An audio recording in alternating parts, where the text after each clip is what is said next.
Добро, Македонија физички и психички сигурно дека нели спремна и со квалитет за да го освои овој турнир и да се пласира на Олимпијада, меѓутоа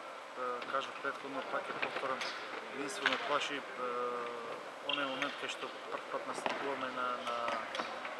квалификации за Олимпијада и прв пат ќе мораме да се носиме со притисокот да се види или не и да имате право само на една грешка.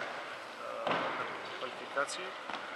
сме odigrali во минатото доста тешки надпревари и сигурно дека овие можеби ќе бидат едни од потешките во нашите кариери, пак повторам во смисла дека не сме играле претходно на квалификации за Олимпијада. Очекувам доста тежок надпревар кај што одбраните ќе бидат оние кои што ќе го добијат надпреварот и во контекст на тоа нели голманите ќе мора да бидеме на едно ниво кој што оваа репрезентација одбраната е навикната,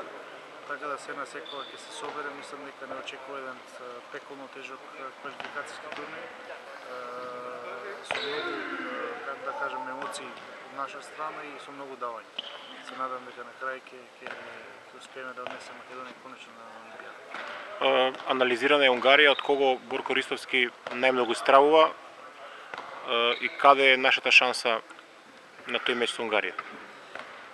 Па добро, со самото враќање на Перес во репрезентацијата доволно зборува за тоа колку се сериозни унгарците во своите намери да се квалификуваат на Олимпијада. Помалку и нели во наводници стравот од Македонија или од Шведска. Нема некој посебно поединец кој што ќе се одвои со квалитетот во репрезентацијата на Унгарија, меѓутоа сите имаат оној горе-доле подеднаков квалитет и сите по зависност од денот може да блеснат и да го добијат надпревар. Значи, гледавме надпревари, ја анализиравме доста репрезентацијата на Маđарска и се надевам дека се она што видовме, се она што ќе се договориме на денешниот последен тренинг ќе успееме да спроведеме на утрашната утакмица.